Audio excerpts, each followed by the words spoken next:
आपने कहा तेजस्वी की 9वीं फेल की बात, हमारा इससे कोई लेना देना नहीं है कि 9वीं फेल है कि 14वीं फेल है, ठीक है ना। मैं क्यों कह रहा हूं उसकी बात को आप समझिए गंभीरता को। सामाजिक आर्थिक स्थिति और परिवेश की वजह से कई बार आपको यह अवसर नहीं होता है कि आप फॉर्मल एजुकेशन कर सकें। मुझे इस बात का ज्ञान है। कामराज से बड़ा कोई मुख्यमंत्री तमिलनाडु में नहीं हुआ, कामराज को कोई फॉर्मल एजुकेशन नहीं थी, लेकिन उनकी परिस्थिति अलग थी। तेजस्वी यादव डीपीएस आरके पुरम में, आप भी दिल्ली में रहती हैं, डीपीएस आरके पुरम में पढ़ते थे, 9वां पास वहां से नहीं कर पाए। उनका दावा है कि हम क्रिकेट खेलने चले गए। अब क्रिकेट में कितना नाम कमाया वो तो बात छोड़ दीजिए। बाबूजी ने उनके कहा कि अरे भैया मेरा लड़का, हम तो सोचे थे क्रिकेट खेलने गया है, ये तो तौली लेकर पानी लेकर दौड़ रहा है। चलिए मान लीजिए उन्होंने कहा कि हमारे अंडर विराट कोहली खेले थे, हम मान लीजिए कि बहुत बड़े क्रिकेटर भी थे। क्रिकेट छोड़े हुए उनको कम से कम 20 वर्ष हो गया। बिहार के गांव देहात में चलिए, सामान्य परिवारों में आपको महिलाएं मिलेंगी, आप पूछिएगा कितना पढ़ी हैं तो बोलेगी बीए किए हैं। फिर आप पूछे भाई बीए कब कर लिए तो बोलेगी कि हमारे बाबूजी थे ना तो हमको 8वीं तक पढ़ाए थे, लेकिन हमारा जब शादी हुआ पढ़ाई छूट गया, शादी हुआ तो हमारे पति ने हमको मैट्रिक कराया।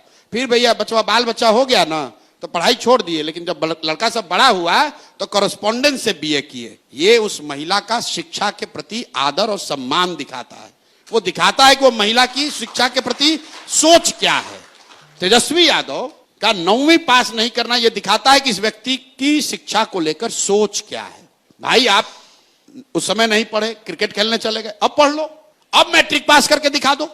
तेजस्वी यादव को मैं चुनौती दे रहा हूं, भाई यहां पर ट्यूशन कोचिंग जितने लोग हैं कर लो और मैट्रिक पास होकर दिखा दो।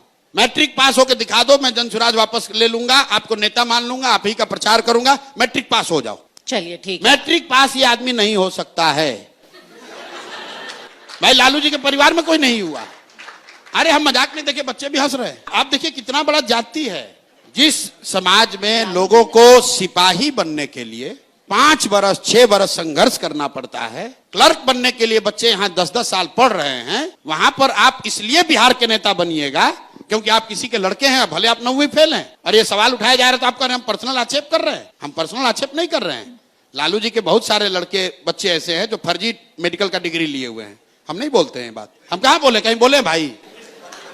उनकी 2 लड़की मेडिकल डॉक्टर है, कहां से पढ़ी आपको नहीं मालूम है, कौन पीएमटी और कौन नेट पास किए जरा पूछ लीजिएगा। लेकिन आप जब दावा ठोक रहे हैं कि हम बिहार को सुधार देंगे, अब उनके ज्ञान का स्तर एक लाइन बोल के खत्म करेंगे। ये बड़ा आदमी बोलता है सरकारी नौकरी पर कि हमने 5 लाख दे दिया, 10 लाख दे दिया। एक आंकड़ा भैया सब लोग याद कर लीजिए, बिहार में चपरासी से लेकर मुख्य सचिव तक संविदा कर्मी इंक्लूडेड टोटल 23.25 लाख लोग ही सरकारी नौकरी करते हैं। जाकर ऑडिटर जनरल का रिपोर्ट देख लीजिएगा। 23.25 लाख लोग बिहार में सरकारी नौकरी करते हैं और ये दावा ये हो रहा है कि हमने 5 लाख दे दिया, हमने 10 लाख दे दिया।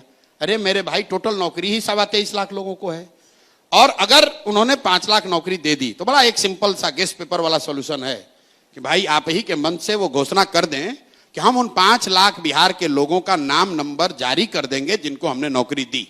आप नंबर जारी कर दो, हम लोग मान लेंगे कि भाई आपने नौकरी दी है। ऐसा कैसे है कि आपने 5 लाख लोगों को नौकरी दे दी, उनको सैलरी मिल रही है, लेकिन उनका नाम पता कोई नहीं जानता है, और तुम उसका नाम पता जारी नहीं कर रहे हो। यार जारी कर दो, हम लोग मान लेंगे कि 5 लाख नौकरी तुमने दी है।